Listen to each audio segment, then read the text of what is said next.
Ladies and gentlemen, boys and girls, children of all ages, welcome to Pitch Talk. We are fans of football dropping vlogs, blogs, videos and podcasts on the beautiful game. Check out our videos on YouTube and Instagram's IGTV, including special feature segments, vlogs such as 5 Minutes with the G, The Straight Shooting View, Coaching with JBK, audio on Apple Podcasts, Google Podcasts, Podomatic, Spotify, Mixcloud and other podcast platforms. Join the Pitch Talk revolution on Twitter, Instagram, Facebook and our official website www.pitch-talk.com. The pitch is where we eat. The pitch is where we sleep. And the pitch is where we talk. I can see you now. I can see you now and then. I can see you now.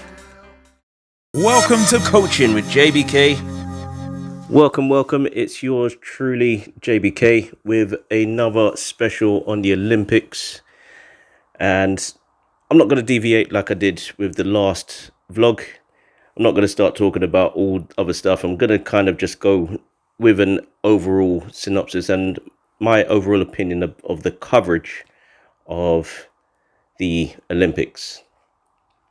So, bearing in mind that the Olympics are in Japan this time around, it's not always easy to watch it if you're a little bit further away from Japan. In terms of the time, when to watch it, where to watch it, and things like that. Again, it is the timing of the day. So, again, wherever you're watching this, wherever you're watching the Olympics, I hope you're enjoying it. I hope you're getting to see as many events as you can. Again, we've got the introduction of softball, skateboarding, a whole bunch of others. We had the BMX come back around after the 2012s. Also in Rio as well. We also now have more going on. Rowing. We have so much going forward. We have the athletics now being played out. We've had the triathlons. We've had a mixed triathlon, which in my opinion, or in my time, I have never seen. We've got relay races that are now mixed, which now I've just never seen this. So glad to see it a little bit more. And it's just interesting to watch. It's interesting to hear about it. It's interesting to see. We've also heard of Simone Biles with her coverage of why she doesn't want to compete in certain ones. And to tell the truth, I think she's right in what she's done in terms of staying away from a few events to focus on her mental health. I like that. But like I said, I'm not going to deviate as much as possible. I'm just going to see it as the coverage, in my opinion, hasn't been good enough. Now, the reason why I say this is not all events specifically in the UK, have been shown as widely. Now, I don't know why that is, but the UK have quite a few BBC channels. So when we're talking about British Broadcasting Television or the channel, we're kind of going, well, where is it? Why are we having to go through a red button? Why are we having to go through this and through that just to watch a program or to watch an event that's literally in the morning in the UK time? That's literally between 12 o'clock in the UK time to round about afternoon in the UK time. Again, there isn't much TV going on, so you can easily put this on for people that are just about waking up towards this. But yet they're not doing it. It seems like unless you're on BBC One and you're only just going to be watching that, then by all means, watch it. Even if you're on iPlayer, you've still got to go through the red button to navigate your way to get into an event that you want to see. So they've almost handpicked what they think the British audience want to see. And I get that. I truly get that, because that's exactly what you'd expect. Boxing has been one of them. Again, when you see taekwondo, you see the triathlons, you've seen where people are most likely to pick up medals and have had British influence in terms of athletes competing. You've had the bike, you've had the cycling, and that was a 6-hour journey, and that was part of a massive event. And I get this, I truly do. But my issue is that there is more than one event going on. So why not put it on more than one channel, especially at night? Why does it have to be just, okay, well, you're only going to watch it on this channel, that's it? For me, it could have been coverage across as many channels as they've got, plus the red button if they wanted to.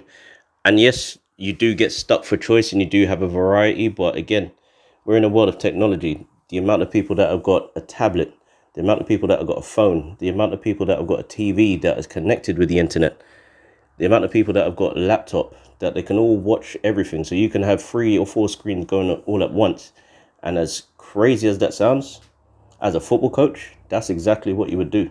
If you would have, let's say that you wanted to watch a match in 2 different parts or watch 2 different matches, but you knew that you didn't have much time just to do so, you would go and literally have 2 different screens in front of you where you can watch one game that's live and one game that's repeated. It happened during the Euros. Again, not deviating, but that's where we're at. The coverage hasn't been, in my opinion, good enough. And I'd like to see a little bit more. Again, the Olympics is only around once every 4 years. So having more to watch would be better than having less. If we're talking about the Premier League, if we're talking about anything that comes around every year, then you can limit it. But for events like this, show it more. Yes, it's at a time where most people will probably be asleep. But again, not everybody is asleep. Some people probably want to watch this a little bit more. And this will be interesting going forward when we're actually looking at it for the Paralympics, which will be happening in just over a couple of weeks' time. Just over a couple of weeks.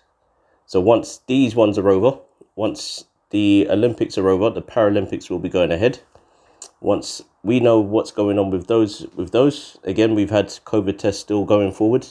Will we get the same coverage from Channel 4?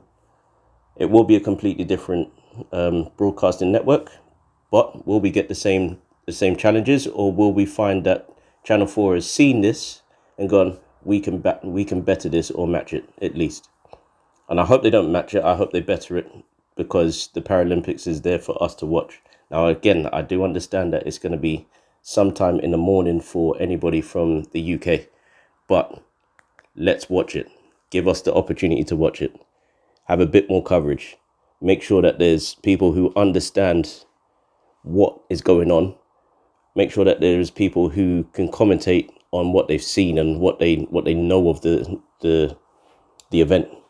And again, within the Paralympics, you will get different subsections of certain events. So athletics will have, again, different categories where there will be certain, not certain, and that's probably the worst word, but you'll have athletes competing in different categories. You'll have athletes competing in different categories. Same thing with, and I apologize for anybody who is offended by me using the word certain. I apologize in the same context that it is. I apologize for this. Again, moving into the coverage, I would like to know that the ones that are commentating on these events will have complete knowledge, and then we'll be able to help the viewer understand it better, so that it will give a bit more of a story, so that we can be invested even more into it, and not just invested in the person that so happens to come from Britain, but also the people that they're competing against. So there will be somebody who's coming from South Africa. There will be somebody who's coming from America. There's somebody coming from Romania. There's somebody coming from Kenya. Just a backstory from each one to know for me that I can get behind this specific event from the start to finish. And whoever wins it, I can cheer for them. Not just in the Paralympics, but also in the Olympics as well. And I hope that we can get a little bit more from them for this. I feel that in the coverage that we've had for the women's football, the women's rugby sevens, the men's rugby sevens, it's almost a case of, well, they happen to start before the Olympics. So if you want to watch it, you can watch it. That's not how this should be. Shouldn't be. That's not good. That has to change. There have been a few times where the commentators have actually got the names wrong, and that sends shockwaves around the world, because you're actually getting the names of the people that you are commentating on wrong. Not because you can't see them, it's just simply because you've literally just gone, oh, I've forgotten that name wrong. Well, you should know the number, at least. You should know the number at least, you should know the backstory at least. It's not rocket science. But, like as I said, I'm going to sign off and say, I'm going to ask you the question. What do you think of the coverage? What do you think of what's been going on? And are you going to be watching more of the Olympics and be looking out for this? Or are you just going to be watching the Olympics and the Paralympics and going, I can get behind this event. I've watched this. I've never watched it in my life, and I'm gonna try and take an interest in it. I'd be inclined to know what it is that will interest you in the Olympics. And that's my question to you guys. What is it about the Olympics that you've enjoyed? Not the ceremonies, not the opening and closing ceremonies, not, oh well, somebody's lifted a gold medal, or I saw that runner and he usually he came in at sub 9.58. Big up Usain Bolt for that. But what is it about the Olympics this time around that got you interested in a different sport? And I'll give you an example. I wasn't necessarily I was only watching it for the football this time around, but having seen a few of the other sports, like the triathlon, like the cycling, I've been a bit more infused by it.